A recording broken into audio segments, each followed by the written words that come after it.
So, balik tayo. Ayan, ito yung ano guys, ito yung na-post natin sa Facebook ko na sunod na project. Ayan. So, DAM ay isang stereo mixing amplifier o DAM-A5100 Mark II. Yan yung kanyang model. Yan yung harap niya. Kinalas ko na to kasi iwan ko, parang ayoko na sana videoan to kasi di ako sure kung magagawa. Sayang naman yung memory natin, bibidyoan lang natin. Pero naisip ko lang sa ano na lang, para sa document na lang din. Yan, so to try natin. At kung nakaka-relate kayo sa mga ganitong amplifier, so vintage to na amplifier. So 110 pa nga to. Ayan, 110 pa yan. So sabi ng may-ari, ano to, walang sound nung pagdala niya dito, sabi niya. Pero nung mag-testing namin, yung isa pawala-wala, tapos yung isa naman ngungo. Parang distorted yung sounds niya. So yun ang susolusyonan natin. So kinalas ko to kasi mag-ano tayo, una kong punteriya dito ay mag-resolder muna. Yan, i-resolder muna natin yung makita natin dyan na posibleng may loose connection. Ayan. So kaya kinalas ko na to, pati nga ilalim, ayan kalas na yan. Yan. At hindi ko pa to hininang. Paano kaya? So i-review muna kaya natin to pala. I-review na lang natin stage by stage yung amplifier na to. Ayan. Okay, so magmula sa power supply muna tayo. Ayan, ito yung transformer. Ayan, tapos andito na yung diode na ginamit. So bridge type, nakakabit din sa heatsink. So ito yung main amp nya. So dalawa lang ang ginamit na output per channel. Yan. Kasama na rin yung capacitor niya dyan na banda, pati main amp. Yan. Tapos nandito yung input section. Andun din yung protection ng or speaker protect. Andun yung relay. Yan, input section. Nandito yung low voltage power supply. Yan. Tapos nandito yung mga selection ng input. Yan. Tapos nandito yung tone control, mic, tsaka music. So di ko lang alam kung saan banda dito. So ito yung tone control para sa music, ito yung sa mic section na yan. Tapos itong board na to, ito yung palagay ko, ito yung para sa key control. Ito yung ano na yan. So key control, ayan. Tapos siyempre ito yung harap niya pala. Ayan, nandun yung mic volume. Ito yung music volume. Master. Ayan. Master music volume saka mic volume. I-remote to guys. Ayan, may mga motor yung kanyang volume. I-remote yan siya, pero siguro nawala na yung remote nito. At nandito yung kanyang system control. Ayan. Ayan. Okay, tapos nandun ito pala. Ito yung board na to. Dito yan banda. So ito naman yung para sa audio video receiver or input and output. Yan. Tapos yan, ang gulo na yung ating review kasi nga kalas-kalas na itong unit. So ito yung kanyang likod guys. Hindi ko maintindihan yung mga sinasabi dito, pero ano yun na lang natin, tansyahin na lang natin kung saan yan. So ito yung input 1 and 2. Yan. Tapos may mga kanya-kanyang switch pa yan siya dito. Ayan maliliit na yan. May kanya-kanyang switch pa dito. Anong din doon. Yan. Tapos nito yung kanyang input voltage ng para sa AC. So 100 volts lang pala sa guys. Yan. Tapos meron siyang ano dito, tawag yan, terminal para sa AC rin. Kumbaga yun, parang dyan na yung pinaka extension or basta outlet. Yan, mayroon siyang outlet na unswitched tsaka switched yata yan. So sabi 200 watts yung kanyang maximum. So ito yung kanyang model guys. So CAM-A5100 Mark II. So AC ang 100 volts yung kanyang input. Ang watts niya ay 155 watts. Di ko lang alam kung per channel yan or stereo na yan. Okay, so yun lang yung nilulob nitong dam na ito. Okay, so yan guys, tawag yan, yun muna yung gagawin ko dito. So i-resolder ko muna yung ilalim niya. Yan, at ang problema ko pa nga, di pa nga matanggal. Siguro tanggalin ko na lang to para makugot yung mainboard, kasi dito mayroon pang nakausli na ayun, tigas din dito yung tuwid. So ito lang siguro tanggalin ko para ma-pull out siya. Okay, tapos kung mayroon tayong makitang sira at kung ano yung makikadiscover natin ano dyan, issue, so balik na lang tayo mamaya or i-update ko na lang kayo mamaya. Okay, so ito na yan, nakatingwang na dito. So ito na, nahinang ko na guys, pero hindi lahat, siyempre grabe yan. Ubusin yung oras natin dyan. So hininang ko muna yung tone control, kasama na rin sa mic. So bali dito lang banda, yan, dyan lang tayo nag focus hinang. Kasi nga left or sa isang channel ang may issue, posible rin kasi yan dyan, baka may loose connection. At syempre doon sa input section, ito banda, yan, ito yung input para sa music. Yan, ito sa mic ito ng or sa input data ng audio video yan, or may parang mayroong microphone input dyan. Yan, tapos ito di na tayo nakialam dyan, ito lang tayo banda. Yan yung pinaka input section. Tapos kanina habang naghihinang-hinang ako, medyo kinabisado ko rin yung layout nya or yung takbo ng signal.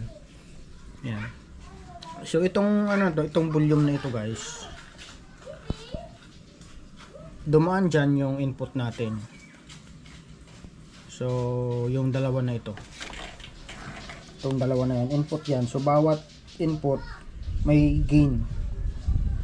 Yan, kabilaan na yan. So tumakbo yan dito sa yung volume na yan, tumakbo dito. Uso pa rin ng lato-lato ngayon galing pala dito sa input. So dumaan yan dito sa volume. Yan, dumiretso yan dito, binaybay ko yan, dumiretso yan dito, pasok sa dito sa IC na ito. Yan, tapos siguro may out yan dyan, papunta naman sa tone control. So hindi ko lang masyadong na-trace. So diretso sa tone control. Tapos ito na yung output, ito na yung pinaka-balance ng music. Tapos diretso na sa main amp. So siyempre left and right yun, diretso na yan dito sa yan dito, itong capacitor na ito, yung capacitor na yan. Mamaya i-check natin yung signal dyan. Tapos yung isa nandoon, ito pasok naman sa isang paano nakita, pasok naman dito sa isang channel. Ayan. So mamaya i-trace natin yan kung may signal na pumapasok dyan. Yan, ganun yung proseso niya. Kumaga tinadtad ko yan siya ng hinang yung section na yan, kasi nga para sure tayo na wala nang loose connection dyan. Kasi hirap kasi balikan mamaya pagka nakalatag na doon, tapos duda pa rin tayo na may loose connection dito, so babalikan natin. Kaya tinadtad ko na para hindi natin balikan. So itong section kasi na ito, yung amplifier, butas naman yung sahig niyan dyan. Yan, kaya di muna ako naghinang dyan. Kung sakali man may issue, so pwede na magdukutin sa ilalim. Mayroon siyang butas kasi doon. Ganun din dito. Yan. Tinadtad ko na rin yung hinang dyan para hindi natin balikan. Okay? So yun lang muna. Siguro hugasan ko na lang muna ng lacquer thinner yan, tapos i-double check natin kung mayroong mga nag-short na hinang natin, tapos i-actual natin, iti-testing at i-sound check natin. At baka mag-signal trace tayo dito guys para malaman natin kung may input dito sa left and right channel ng main amp. Okay? So yan, nalinisan ko na guys. Yan, nalinisan na natin ang lacquer thinner. At yan pala, na-check ko na rin tong mga volume. Yan, inisa-isa ko na yung mga volume na yan. So okay naman, gumagana naman yan. Ganoon din yung gain control doon sa input. Yan. So yan, patuloy muna natin saglit, tapos ipa-plaster na natin doon at i-testing natin.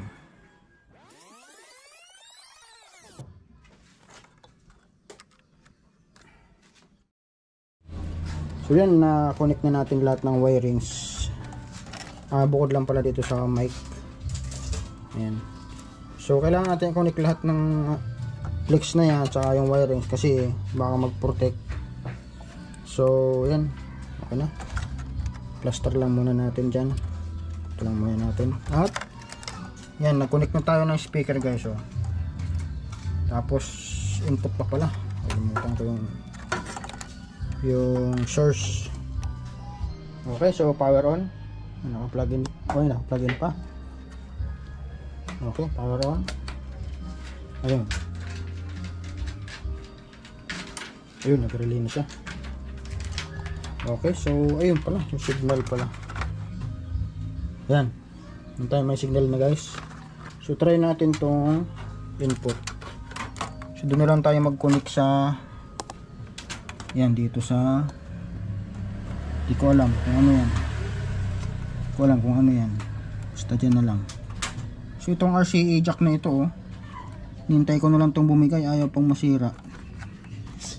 Yan, paputol na, oh. Okay, so yan, mayroon tayong input at ayun guys, oh, nag-automatic na siya naglipat. Yan, tanggalan nga natin ulit. Ito eh,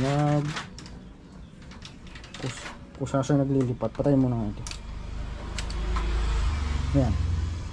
So pag walang input, BGM lang siya.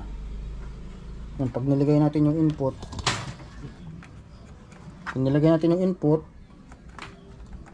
ayan, ayun, naglipat na siya kusa.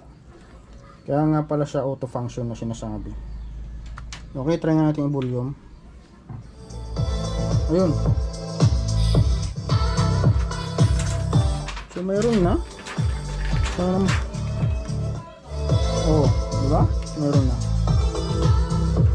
Taas ka natin yung gain. Ayan. Yun, okay na. Okay.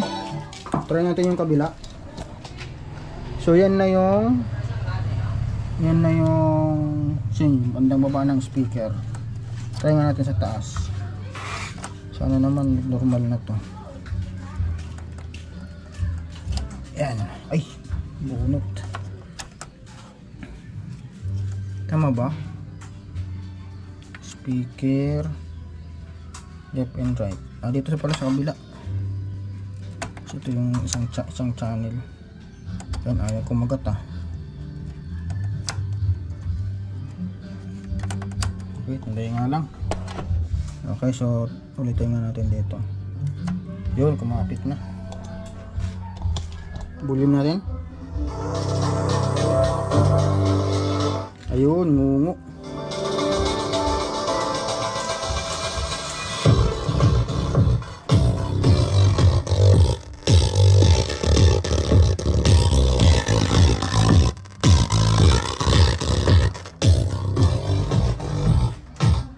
Ngayon ang issue guys, sungungo yung kabila. Yan. Diba? Nai-concert na naman. Okay. Okay, so yung isa okay naman. Ang isa ang abnormal. Yan, so antayin muna natin matapos yung concert. Kasi copyright yan eh. May copyright. Much later. Okay, yan na. Puti tumigil yung ano muna. Singer natin dyan. Okay, so mag-set up tayo guys ng signal tracer kasi try natin kung normal yung pumapasok na signal doon sa main amp. Ayan. Pero bago yon, i-actual muna natin, ilipat muna natin yung speaker, i-diretso muna natin ito doon sa main amp. Okay, so plug in muna natin. Ayun, naka-power on pa pala. Okay, so try nga natin dito. So diretso na tayo dun sa emitter guys nung yung resistor. Ayun, yung resistor na puti na yon. Try natin kung normal yung sounds dyan. Okay, so volume. Yan. Balik na natin dun sa isa.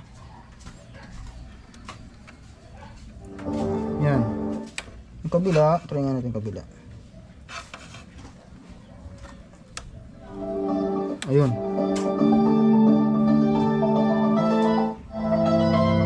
Okay, dito normal.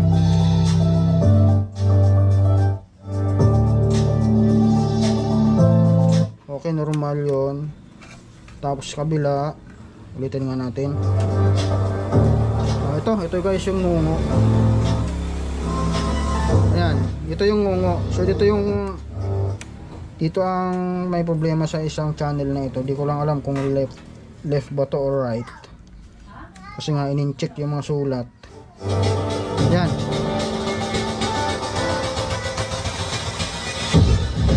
Yan. Ito yung ngungo, yung kabila as normal. Ayan o. Okay, so alamin natin guys kung normal yung input nya. Input na siyempre signal. So set up muna natin yung tracer or yung signal tracer. Okay.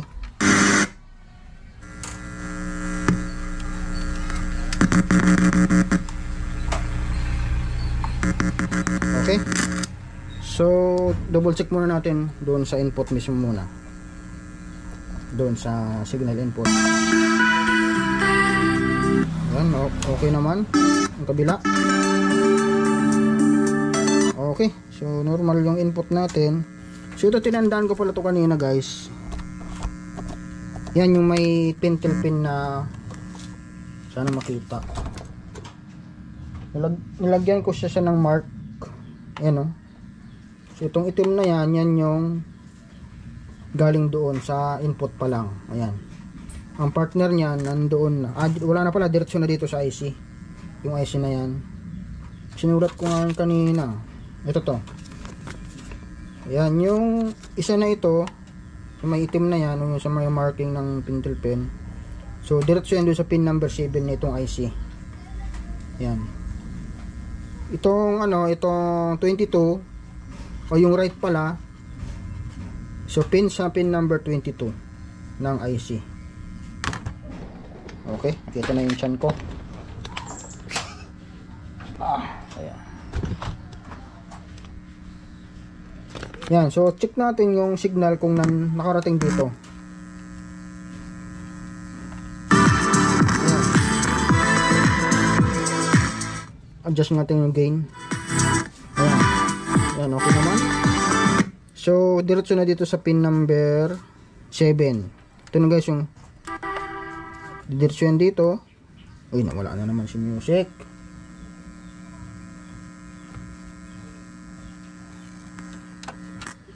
Ayan.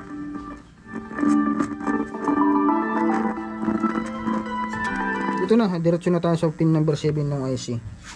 Nakita kaya? Ayan, boss. Nasa pin number 7. Bilang tayo dito. 1, 2, 3, 4, 5, 6, 7. Ayan. Okay na. So, okay, nakarating. So, di pa yan guys dumaan ng control. Sa volume control natin yung master. So, ang ano ba yun? Yung sa pin number 22. Yung isang channel. So, bilang tayo ulit. So, 14, 15, 16, 17, 18, 19, 20, 22. Ayun. Okay, so nakarating dito sa IC yung signal. So, siyempre may out yan. Diretso na ng volume. So, dito na yan. So, i-control na natin ngayon. So, diretso na tayo doon sa input nung main amp. So, ito guys, may marking din dyan na kulay itim. So, ito yung input para dyan sa isang channel ng amp. Tapos, dito nakatago na yung isa. Ayan. Itong may marking din yan na itim. So, i-input naman yan papunta dito sa isang amp. Okay, so tingnan natin kung nakarating dyan. Ayan. Ayun. So, mayroon naman. Oh, normal naman yung input dito. Tingnan ito sa kabila. Ayan, normal naman.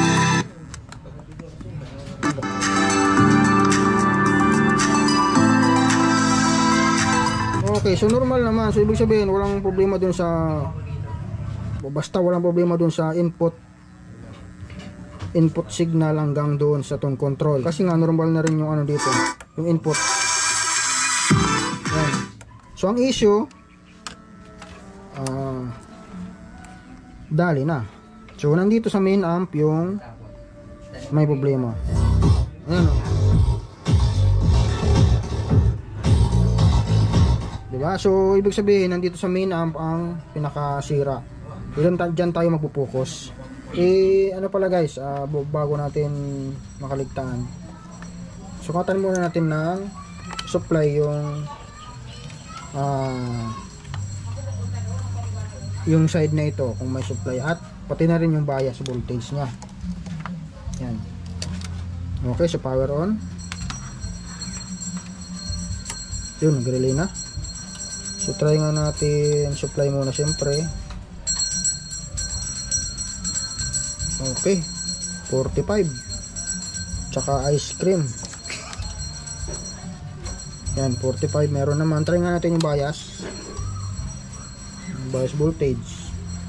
Siyempre, emitter at base ng ating output. O yan o, meron naman. Diba? Meron naman. Kabila. O, meron naman.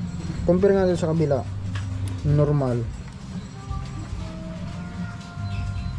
Ayun, medyo malakas nga lang. Ayun, medyo malakas nga lang yung bias nya. So 0.4. Ito 0.2 lang yata. Ayun, 0.2 lang. Okay, yun ang pinagkaiba nila. Okay, so kalasin ko muna yan. Ay, hindi pala, tagilid ko na lang kasi butas naman yung ilalim niyan.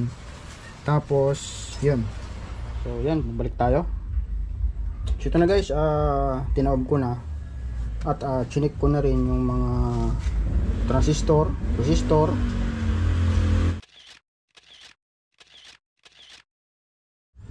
Tinanggal ko pa yung lahat ng transistor dyan.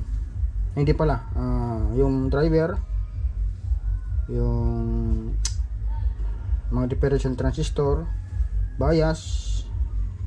Yung bias pala hindi na. Ano lang, yung hinang ko lang. Tsaka yung output. Okay, so nag-check ako dyan. Na-check ko na lahat pala. Ayan. At nandun pa nga yung mga transistor na kahilera. Oh. So yung pati yung position nya, ganyan din. Okay, so wala namang issue sa transistor. Okay naman yung mga transistor drive, tsaka yung mga differential transistor na yan, yung mga switching, pati resistor. Ayan, na-check ko na rin. Okay, so dahil wala naman tong sunog, so ang chinik ko dyan yung nag-change value na lang, mga resistor, transistor, capacitor. Ayan. So wala naman siyang, pati yung diode pala, mayroon tayo nakitang signal diode dyan. Ayan. So wala naman. Sana wala nang sira. Babalik ko na lang yung mga transistor na yon. Tapos check na rin natin ulit kung ganun pa rin yung bias voltage nya. So sunod na gawin natin, mag voltage check tayo. I-compare natin yung voltahe dito sa dito. Yan. Okay. Okay, yun, nakabit ko na guys yung lahat ng tinanggal natin dyan at tinest natin. Tester. Okay, power on. Tayo natin mag-relay. Ayun, nag-relay naman. Okay, so try natin dito kung anong resulta. Okay. Ayun, 0.5. So pasok pa rin. 0.5. Yun. Try natin yung kabila. Kita ba? Ayan. Ayun. So parehas na guys, oh. 0.5. Ayan. Okay. So try nga natin yung supply. 45 yata to. Hindi, 42 pala. Ayan. So 42, positive at negative. Okay, so sound check natin guys. Try natin kung anong resulta ng ano niya, audio out niya. Okay. So at least nag-normal na. So sana naman normal na rin yung ano nito. So music, ayan.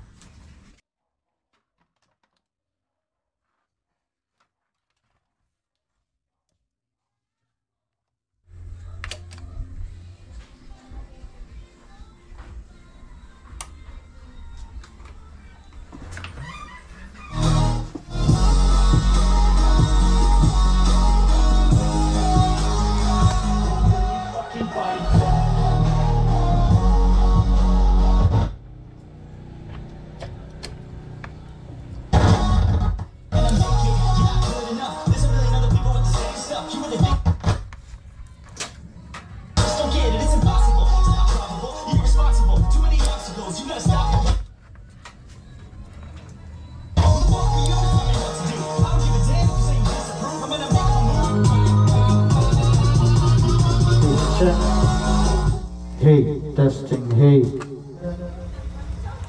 Check sound.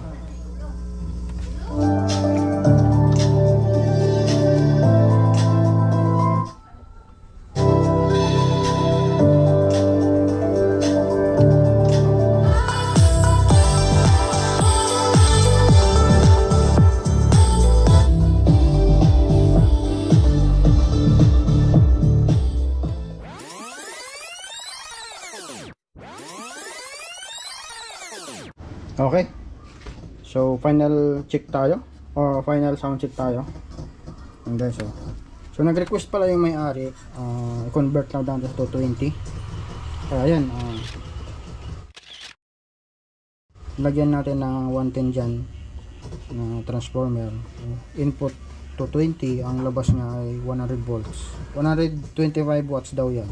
Yan, at kinonek na natin dyan. Ayan.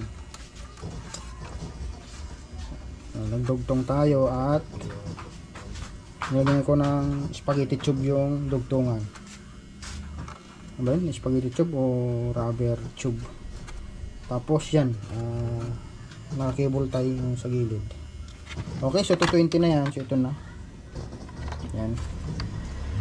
Tapos yan, sound check na natin bago natin takpan. So final sound check tayo. Yan, nag-connect na tayo ng dalawang speaker dyan guys. Yan. So speaker 1 saka speaker 2 sa baba. Play.